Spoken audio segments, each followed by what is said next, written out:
Tay? Sila! Palagi na lang bang ganito? Ha? Bagsak na naman! Palaging ganito na lang ang grado mo?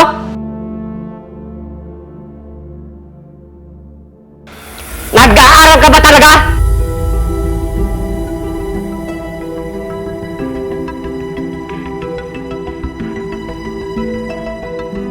O puro bulak mo lang ginagawa mo?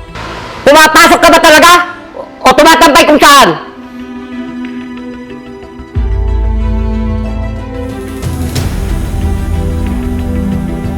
Ano? Aminin mo na! Para tumigil ka na lang sa pag-aaral mo! Para wala nang gastos! Tay, wag naman po. Gusto ko pong mag-aral. Nag-aral naman po ako kaso... Kaso ano? Nag-aaral na sinasabi mo! Bakit ganito ka babang mga grado mo? Tay, Sige nga! Paliwanag mo nga sa akin kung bakit nagkaganito! Jen, halika ka rito. Ano po yun, Tay? Jen, wag na wag mong gagayahin ng ate mo ha. Maliwanag? Opo, Tay.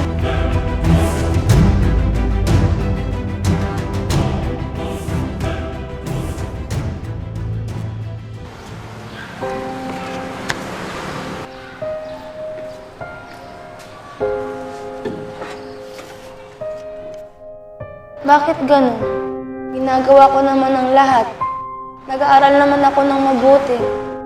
Anong magagawa ko kung yun lang ang abot ng makakaya ko? Hindi din nila alam na inaapi na ako sa paaralan. Kanina na lang ako magsasabi ng problema ko sa mga pinagdadaanan ko. Kung pati silang mga magulang ko, hindi ako makapagsalita. Dahil agad silang nagagalit sa akin.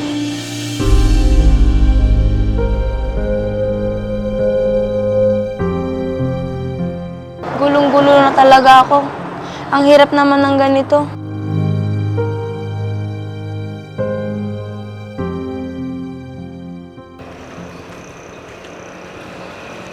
Natatakot akong ipakita kay tatay itong grado ko. Anong magagawa ko? Kaysa naman magsinungaling ako sa kanila.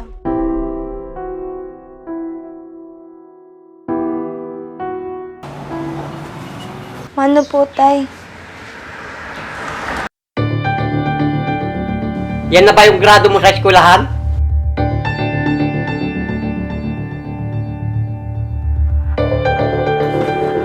Patingin nga! Nanggigigil talaga ako sa yung bata ka. Inuubos mo yung pasensya ko. Paulit-ulit kong sinasabi sa'yo na ikaw ang panganay. Dapat ikaw ang maging mabuting halimbawa sa kapatid mo. Tay, pasensya na po. Ginagawa ko naman po ang lahat. Pumapasok naman ako at nag-aaral. Mahina lang po siguro ako sa subject. Hindi! Ang sabi mo, nagbubulak-bulak ka lang. Kung inayos mo lang sana to, hindi sana ganito.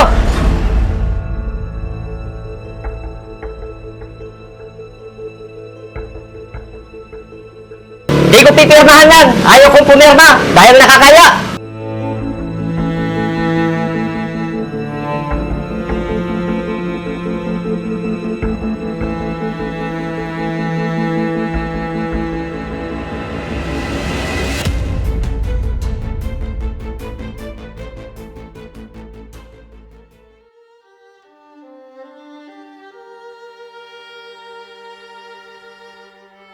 Ano bang ginagawa ko sa sarili ko? Mas pinapatunayan ko lang kay tatay na tama lahat ng binibintang niya sa akin.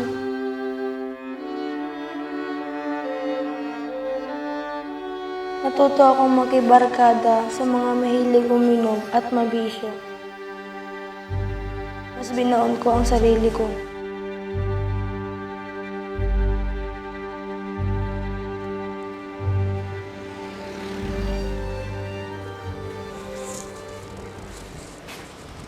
Naku!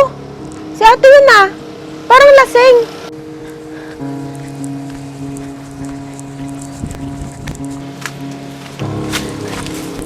Ate!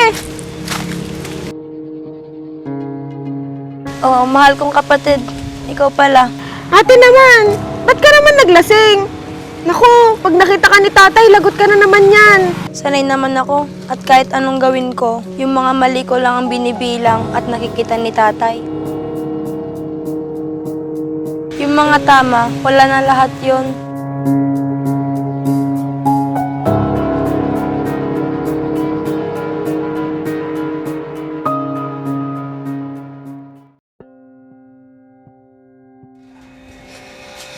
Upo ka muna ate at ikukuha kita ng tubig.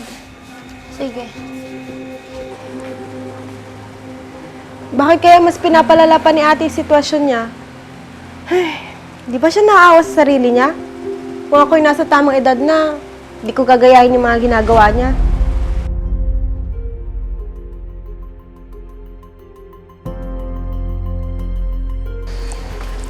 O ate, Anong nangyayari dito?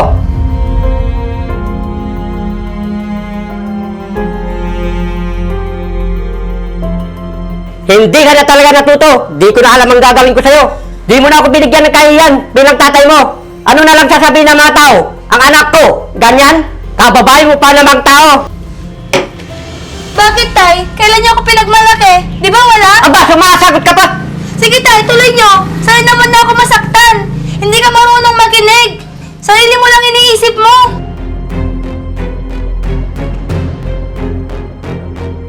Paano naman ako, Tay? Naisip mo ba yung kalagayan ko? Nakikita mo ba yung paghihirap ko?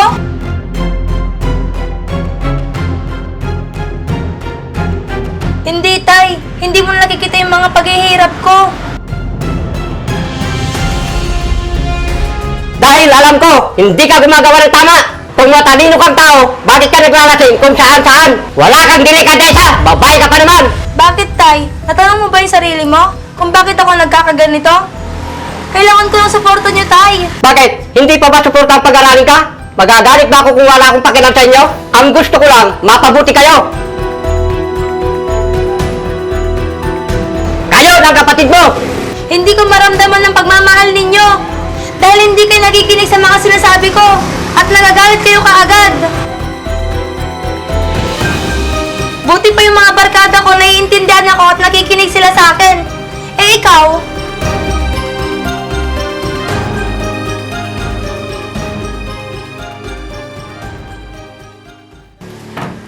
O ate, saan ka pupunta? Huwag kang maingay. Aalis na ako. Ate, wag! Ano na lang mangyayari sa'yo pag umalis ka? Huwag ka na lang maingay dyan. Kaya ko na sarili ko. Pero ate!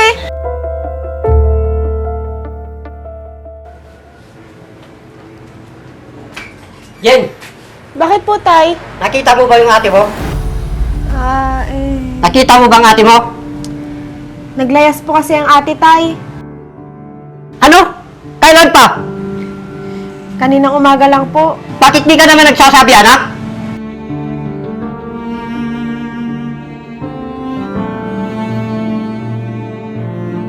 Nagsabi ba sa'yo ang ate mo kung saan siya pupunta? Hindi po, tay.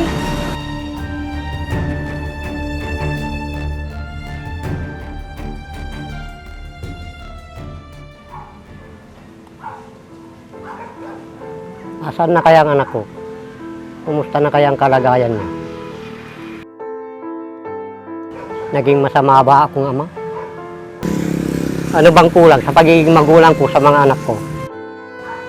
Tanging gusto ko lang naman ay ang mapabuti sila at maging maganda ang kinabukasan nila.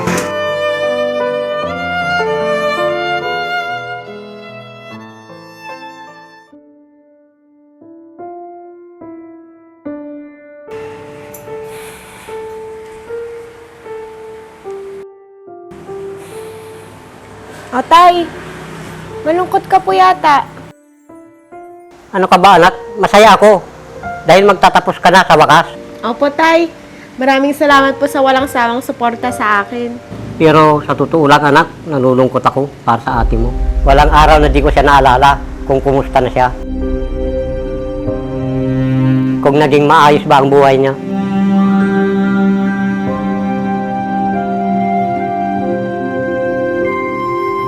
Alam ko din naman na malaki ang pagkukulang ko sa kanya bilang magulang. Nasakal siguro siya sa lubos ng pagmamahal ko sa inyo. Nasa alam ko ay tama. Tay, dadating din ang araw na uuwi din ang ate.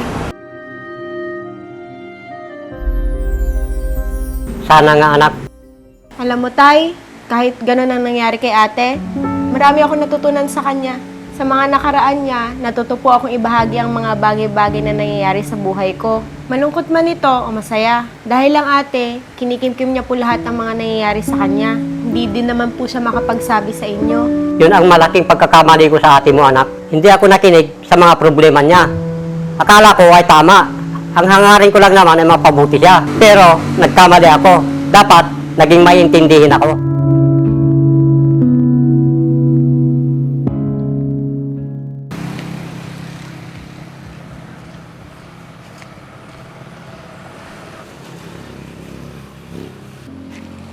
Paano po, Tay? O anak, nagbalik ka. Tay, patawarin niyo po ako. Galit ka pa din po ba sa akin? Anak, matagal na yon. Ang importante, nandito ka ngayon. Maraming salamat po, Tay. Nagsisisi po ako dahil umalis po ako. Naranasan ko po lahat ng hirap. Nagtrabaho po ako habang nag-aaral. Doon ko po napagtanto na tama po kayo. Iba pa din po ang may magulang na gumagabay sa'yo. Maniwala man po kayo o hindi, may mga panahon na kailangan ko po ang inyong gabay. Nakakatuwa naman pong isipin, opo, hinahanap ko pa rin po ang pangaral ninyo at mga sermon ninyo. Anak, hindi lang ikaw ang may pagkakamali. May pagkakamali din ako. Natuto ako makinig at intindihin ang mga nangyayari sa inyo ng kapatid mo. Patawad anak, mahal na mahal ko lang kayo ng kapatid mo. Abs! Bakit hindi ako kasali dyan? Kasali naman, oh! Nagpapasalamat ako sa Diyos sa kabila ng mga nangyari. Naging maganda pa din ang kahinatnan ng kinabukasan ng mga anak ko.